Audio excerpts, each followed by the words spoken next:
let's talk a little about what you guys have done. I know I've been watching Tales from the Crypt. You just Tales from the Quarantine. Tales from the Quarantine. Tales from the Crypt. What is that? An album? That's where I got it from. That's a television show. I got it from the Crypt Keeper. Tales from the Crypt. But what? How did you?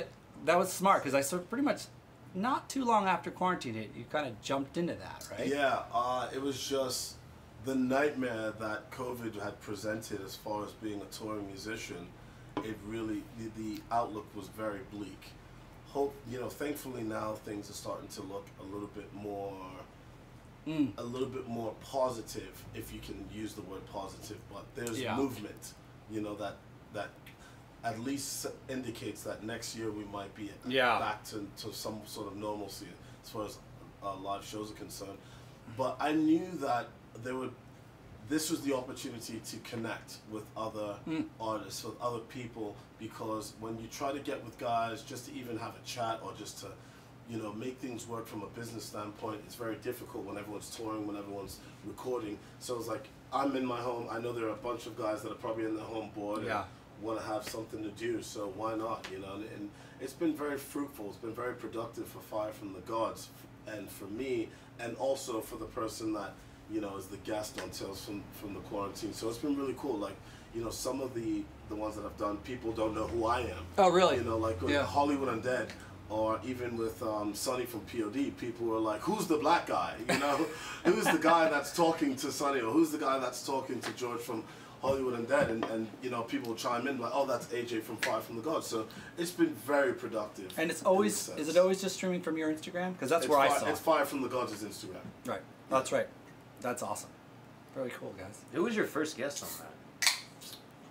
Wow, Levi from Miss May I? Yes, Levi. My boy. Yeah, it was Levi. That's my so boy, Levi's man. very close to the situation, and to Fire from the Gods. So he was the first, and it was cool. It was a little weird, but it was awesome.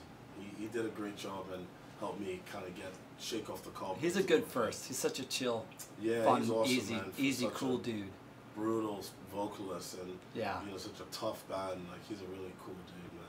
Shout out Levi and the Bensons, wink wink.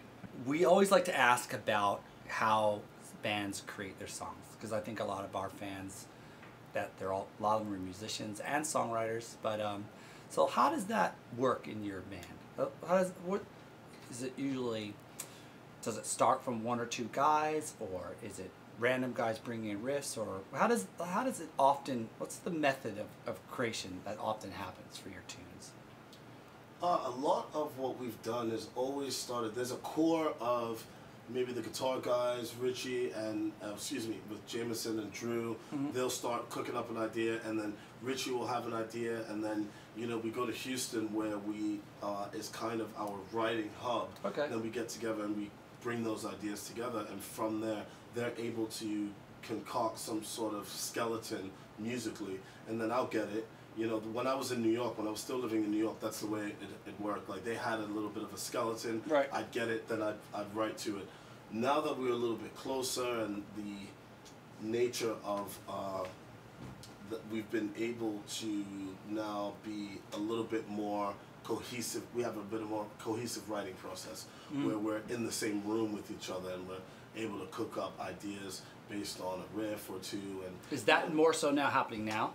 A lot of that, well, not so much during the COVID experience, because we kind of like, it's been touch and go, and we've done a bit of these live performances. But before, and for American Sun, a lot of American Sun happened that way, and Richie is very integral to our writing process.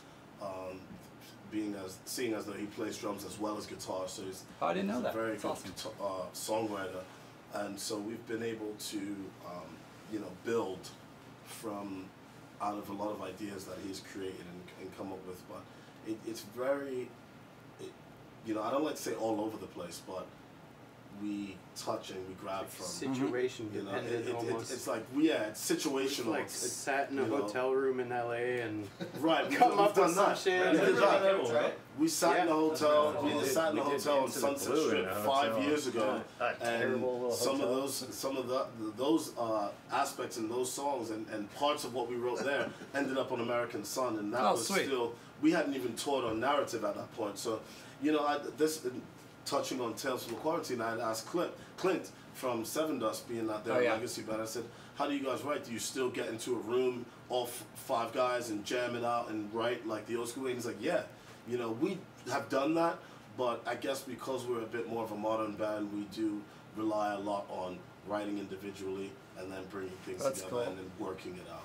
There's a rap element to you as a vocal element, which I'm a very big personal fan of. Lots of, I really broke into this industry as a producer in the heyday of like rap metal, new metal, your days of Korn and Head PE. I absolutely love that about you guys. What do you think? I'm starting to see it kind of, I mean, you've been doing it for years now, but like, have you guys all noticed, like I've seen it in the industry now, it seems to be coming more into, there's more bands coming out with rap. You see that too? Yeah, we've just been talking about that. There's no doubt now about it that hip-hop and rock and metal have infused and now going to a different level.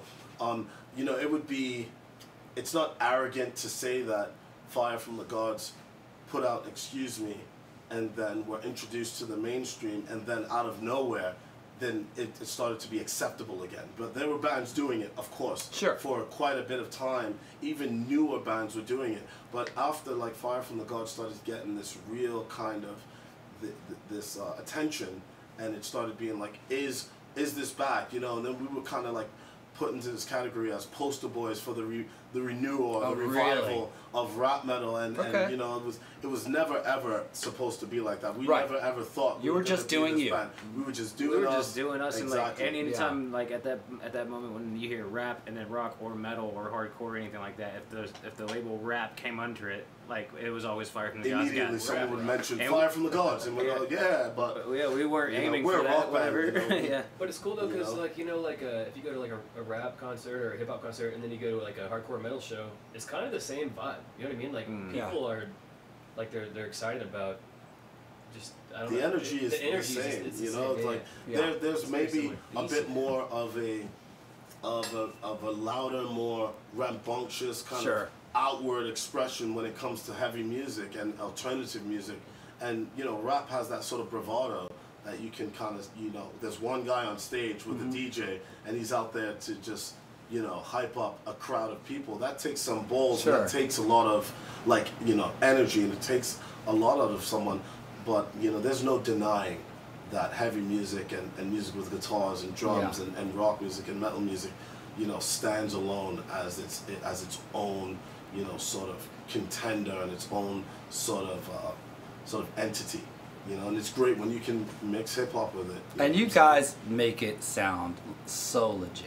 Thank you. Absolutely do. You would always see those like mosh pits at those hip hop shows too, just going hard. And especially those old Wu-Tang videos where they're just getting all that. With your like social messages, political messages, it makes all the sense in the world. Of course. Yeah, it's been fun, man. So you guys have a Patreon too. So we have, this is a Machine Shop Live, is funded by our patrons, which is dope. And when did you guys start that? How did that come up for you? I think it's just a great thing, by the way. I just want to put it out there. Exactly. Such a cool thing for at the onset of the COVID situation, when we were still in this kind of holding pattern of whether or not we were going to go on tour in May, you know, and then like basically a few weeks right before the tour was like, it's not happening, and then tours kept getting canceled. So the idea was, you know, how do you stay active? How do you stay engaged with fans? And unfortunately, how do you still, you know, generate income? Because we are a band, and no matter what the scenario is, and no matter what we say, we still have to make a living. You know what I'm saying? This is our job. So the Patreon situation came about, and it's been quite healthy. I mean, you know, we're trying to continuously upload more and more content that engages people. You know, we put out a record with 12 songs, so there's just about as much you can do centered around 12 songs. But, you know, thankfully, Fire from the Gods, we do have a message, and we do have a loyal and very awesome fan base, so we're able to do a little bit more aside from our music and engage people. So the Patreon's there, firefromthegods.com, you know, the Patreon, and you know, we're able to do things like this and, yeah. you know, and, utilize it. And it's awesome. ongoing. Like crowdfunding, I've always been interested in the phenomenon of it. But then Patreon came around, and it's different because it's an ongoing, engaging platform. Right. And it seems a little bit more legitimate. It's like small I'm giving little something payments. for something. Yeah. I'm not just asking people to give me money so I can go record a record. I'm actually giving you something and engaging so that, you know, it's mutual. So and that's the good thing about, I guess, capitalism and the good thing about who we are and the society we live in. You know, there's opportunity for you to go out there. If you have something that people want, you can go out there and you can sustain yourself off of it. And that's kind of the beauty of the system that we live in, the system that we have an affinity for.